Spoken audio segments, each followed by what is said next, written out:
Isang binata, na tila dinala panandalian ng tadhana sa tuktok ng kasikatan, sapagkat sa tugatog ng kanyang kasikatan, ay biglang nawala, at maagang namaalam sa kanyang mga tagahanga.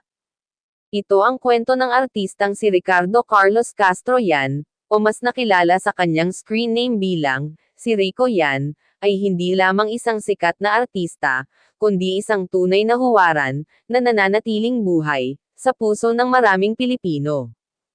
Ipinanganak si Rico Yan, noong March 14, 1975, sa Mandaluyong City, mula sa isang pamilyang may malalim na pinagmulan, ng serbisyo at dangal. Ang kanyang lolo, ay si General Manuel Yan Sr., dating Chief of Staff ng Sandatahang Lakas, at Embahador ng Pilipinas, sa ibang bansa. Ang kanyang lolo naman sa ina, ay si Coronel Isabelo Castro. Ang kanyang ama na si Roberto Yan Sr., ay isang negosyanteng Pilipino-Chino, at ang kanyang ina naman, ay si Teresita, Sita, Castro Yan, isang Ilocana, mula sa Lawag. Siya ay pangatlo sa apat na magkakapatid, ito ay sina Geraldine, Bobby, at Tina. Si Bobby naman, ay naging kilalang host, at mamamahayag. Lumaki si Rico na may disiplina, at pagpapahalaga sa pag-aaral. Nag-aral siya sa Xavier School para sa elementarya, nagtapos ng high school sa De La Salle Santiago Zobel, at kumuha ng marketing management, sa De La Salle University. Doon, habang nakapila sa kantina ng universidad, napansin siya ng isang talent scout, kung saan, ito ang naging simula, ng pagpasok niya sa mundong, hindi naman talaga niya pinangarap, na pasukin. Noong 1995, naging bahagi siya ng Star Circle Batch 1, na ngayon ay Star Magic, ng ABS-CBN. Bagaman naging maingat siya, at minsan ay nag-isip ng umalis na sa showbiz, dahil hindi siya gaanong sanay sa buhay na ito, hinikayat siyang manatili, dahil sa kanyang likas na kagwapuhan, at kabutihang loob. Sumikat siya ng husto, bilang si Ricky Salveron, sa seryeng Gimmick, noong 1996. Ang Boy Next Door, na tila kakilala ng bawat isa, na nagdala sa kanya ng titulong, Matinee Idol. Sumunod pa rito, ang kanyang pinakamalaking papel, bilang si Gabriel Maglayon, sa Mula sa Puso, noong 1997.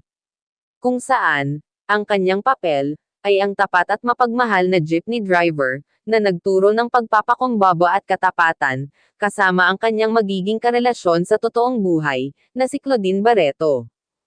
Naging tanyag din sila, bilang pinakamamahal na tambalan, sa mga pelikulang, tulad ng Dahil Mahal na Mahal Kita, at Paano ang Puso Ko. At ang kanilang huling obra na, Got to Believe, noong 2002. Isang kwento ng pag-asa, na tila naging simbolo rin, ng kanyang buhay. Bukod sa pag-arte, naging host rin siya ng, Isang Linggo Napaw Sila, at Magandang Tanghali Bayan, at nagtayo ng sariling mga negosyo, tulad ng Tequila Joe's, Orbat's Pearl Shakes, at Java Hut, bunga ng kanyang pinag-aralan, at pagsisikap. Hindi lamang siya nagpapasaya sa telebisyon, nagbigay din siya ng halaga, sa bawat kabataang Pilipino. Noong 1998, siya ang unang opisyal na tagapagsalita ng kabataan, para sa kagawaran ng edukasyon, at naglakbay siya sa buong bansa ng walang bayad, upang hikayatin ang mga bata, na mag-aral at mangarap.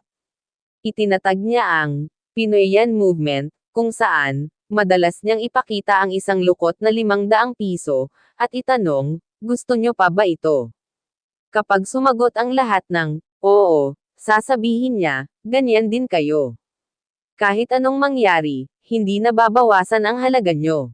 Naging tagapagsalita rin siya ng Red Cross Pledge 25, aktibo sa pangangalaga ng kalikasan, at may lihim na pangarap, ayon sa kanyang paring tagapayo. Nais rin ni kanyang maging leader ng bansa balang araw, hindi para sa kapangyarihan, kundi, para maglingkod ng tapat. Sa kanyang puso, may espesyal na lugar si Claudine Barreto. Opisyal silang naging magkasintahan, noong March 4, 1998, at sinabi ni Claudine, na si Rico ang kanyang tunay na kaibigan, at tapat na kasama.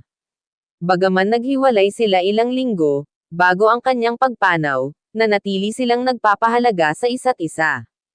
Ang huling kanta niyang kinanta noong gabi bago siya nawala, ay ang Got to Believe in Magic, ang tema ng kanilang huling pelikula, at isang awit, na para rin sa kanya.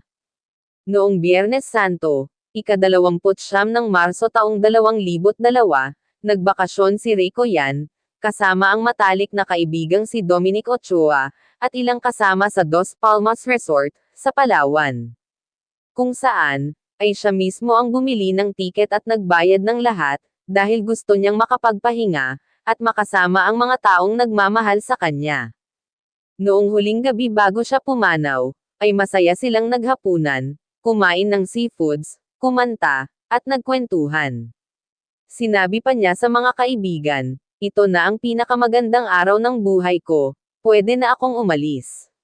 Hindi nila inakala, na ito na pala, ang kanyang huling paalam. Mga alas 9:45 ng umaga, nang hindi pa siya gumising, para sana sa nakatakdang lakad. At nang puntahan siya ng kanyang mga kaibigan, ay natagpuan siyang walang buhay, sa kanyang silid. Ang opisyal na sanhi ng kanyang pagpanaw, ay cardiac arrest, dulot ng acute hemorrhagic pancreatitis, isang malubhang karamdaman, na madalas na pagkakamalan lamang na, bangungot, ngunit isang seryosong kondisyong medikal, na hindi agad napapansin. Libu-libong tao, mula sa iba't ibang panig ng bansa, ang nagpunta sa Lasal Green Hills, upang magpaalam. Ang kanyang libing, ay isa sa pinakamaraming dinaluhan sa kasaysayan ng Pilipinas, na inihambing naman, sa libing ni dating Senador Ninoy Aquino. Nagpaulan ng puting papel at bulaklak ang mga tao, bilang pagpupugay. Inilibing siya sa Manila Memorial Park, sa Parañaque. Ngunit hindi naglaho ang kanyang liwanag. Itinatag ang Rico Yan Youth Foundation, upang ituloy ang kanyang mga advokasya. Ang pagtulong sa edukasyon, at paghubog sa kabataan. Ang kanyang mga pelikula, ay patuloy na pinapanood, ang kanyang mga payo, ay nananatiling gabay, at ang kanyang pangalan, ay naging simbolo ng isang bagay, na bihira sa mundo ng kasikatan. Ang pagiging tapat, mabuti, at tunay na Pilipino.